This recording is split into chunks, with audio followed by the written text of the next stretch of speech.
Good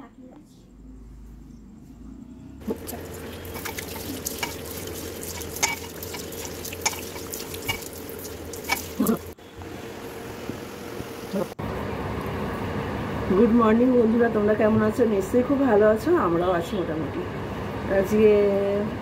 আজকে তো বুধবার, মর্নিং থেকে শুরু করলাম।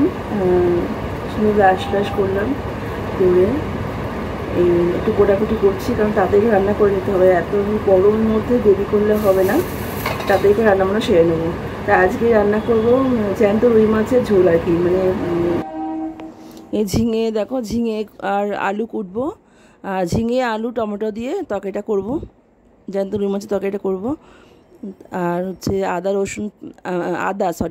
আদা আর জিরে, আদা জিরে বাটা দেবো, দিয়ে তরকারিটা করবো, পাতলা করে তরকারিটা করবো। আজকে কোনো রিচ করবো না। আর পটলের খোলা আছে, পটলের খোলাটা ভালো করে ধুয়ে রেখেছি। ওটা হচ্ছে প্রথমে আগে পেস্ট করে নেবো, নিয়ে তারপরে একটু কালো জিরে আর শুকনো লঙ্কা ফোড়ন দিয়ে এটাকে আমি করব, মানে পটলের খোলাটা বাটবো। আর মিঠির তো মানে আজকে 1 মে, আজকে বুধবার, আজকে 1 মে। মিঠি আজকে ছুটি আছে, ছুটি বলতে এখন অনলাইনে ক্লাস হচ্ছে ওদের, তো অনলাইনে ক্লাস হচ্ছে। এ দেখো সব কোটা হয়ে গেছে, আনাজগুলো সব তুলে ফেলে দিচ্ছি আমি।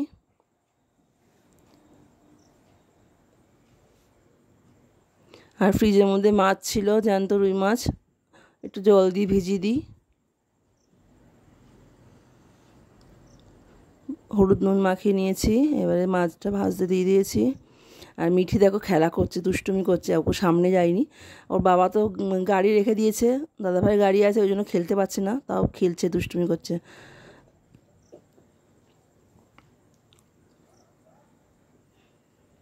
এই জ্যান্ত রুই মাছের ঝোলটা খুব ভালো লাগে খেতে, পাতলা ঝোল কিন্তু খেতে খুব ভালো লাগে গরমের মধ্যে। আর টমেটো দিচ্ছি একটু, দিয়ে রান্না করব। ঝিঙেটা একটু পরে দিলে ভালো হতো, কিন্তু ঝিঙেটা ওর বাবা একটু বেশি একটু গলা গলা পছন্দ করে।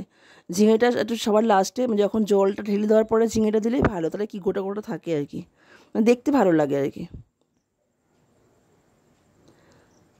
সব একসঙ্গে কষছি, প্রথমে আলুটা কষা হয়ে গেছিলো, তারপরে লাস্টে ঝিঙেটা দিলাম। এদিকে মিঠিকে বললাম দুটো মাছ ভাজা খা, কারণ ভাতের সঙ্গে না ও মাছ একদম খেতে চায় না, খেলেও 1 পিস খায়। ওই জন্য বললাম তুই একটু মাছ ভাজা খা, ভালো লাগবে। তারপরে খেলো। আর এদিকে আমি রান্না দেখো প্রত্যেকের প্রায় হয়েই গেছে। দুটো মাছ দিলাম, মাছ খেলো, পেটির মাছ দিলাম ভাজা, ও খেয়ে নিল। কিছু খেতে চায় না, খুব দুষ্টু, একদম কিচ্ছু খেতে চায় না। তা মাছ ভাজাটা বেশ ভালোই লাগলো, বললো মা খুব ভালো লাগছে খেতে। এদিকে আমার রান্না কমপ্লিট।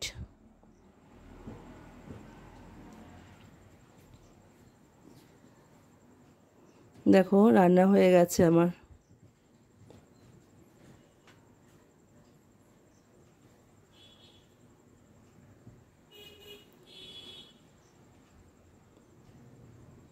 ঝিঙে আলু দিয়ে, টমেটো দিয়ে, আদা জিরে বাটা দিয়ে তরকারিটা জাস্ট অসাধারণ লাগে খেতে।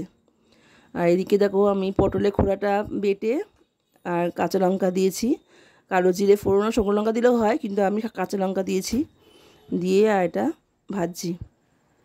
এইটা তোমরা করে খাবে, খুব ভালো লাগে, মানে পুরো মানে 1 থালা ভাত তোমরা এটা দিয়ে খেয়ে নিতে পারবে।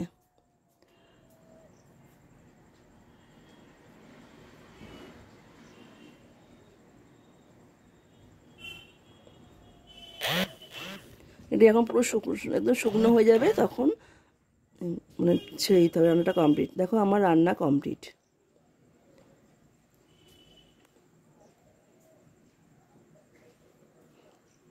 আমি পরিবেশন করছি।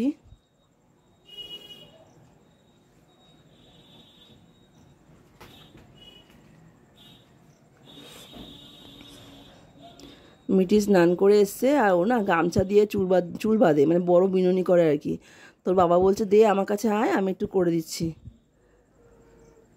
কি দেখাবো বলো তো, সবসময় খালি গা হয়ে থাকে, বেটা ছেলে না, কি প্রবলেম জানি না, এটা কেটে দেবে কি না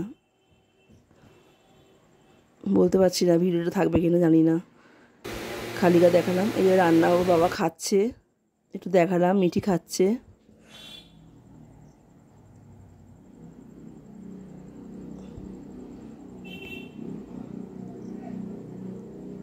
দু একটা বাসন ছিল, গ্যাস ট্যাস পরিষ্কার করলাম। আর বাসনগুলো পরিষ্কার করে আমি এবার স্নান করতে যাব। পুরো ঘেমে একদম স্নান করে গেছি আমি। প্রচণ্ড গরম, সহ্য করতে পারছি না। এইসব কাজগুলো সেরে চান করলে ভালো, নাহলে আবার সেই ঘেমে যাব, গায়ে গন্ধ হয়ে যায়। কতবার ধরে গা ধোবো, গা ধুতে ধুতে আমার পুরো ঠান্ডা লেগে গেছে। আর ঠান্ডা জল খাচ্ছি, এই ভালো লাগছে খেতে, আর ঠান্ডা লেগে যাচ্ছে। একটু জল মিশিয়ে, ঠান্ডা জল গরম জল মিশিয়ে খেলে তাও অতটা কষ্ট হয় না, কিন্তু আমি খাই না। আমি পুরো ঠান্ডা জলটা পুরো খেয়ে নিচ্ছি, নিয়ে আমার এই প্রবলেমটা হলো। পুরো গলা ব্যথাটা কমছেই না।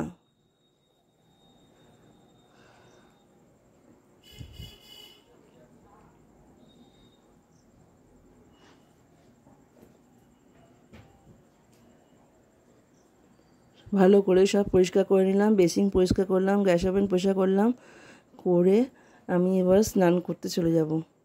স্নান করে খাওয়া দাওয়া সেরে আমি আবার সন্ধ্যাবেলা আসছে।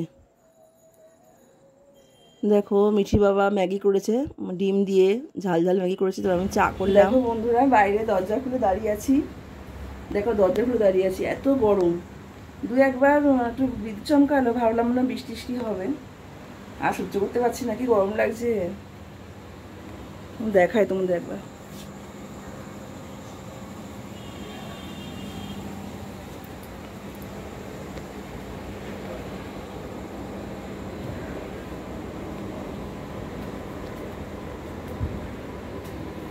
বাইরে এমনি হাওয়া আছে, এই জন্য বাইরে একটু আসলাম। ঘরে পাখার তলায় থাকতে পারছি না, প্রচণ্ড কষ্ট হচ্ছে। ঘেমে নিয়ে একসা কাণ্ড হয়ে যাচ্ছে এখন। হ্যাঁ, সন্ধ্যাবেলা তো মিঠির বাবা ম্যাগি করলো, চা খেলাম। রাত্রিবেলা তো তরকারি টরকারি সব আছে, আর দই আছে, ওইসব দিয়ে খাওয়া হয়ে যাবে। ঠিক আছে বন্ধুরা, আজকের ব্লগটা আমি এখানেই এন্ড করলাম। তোমরা সবাই খুব ভালো থেকো, সুস্থ থেকো, সাবধানে থেকো। টাটা।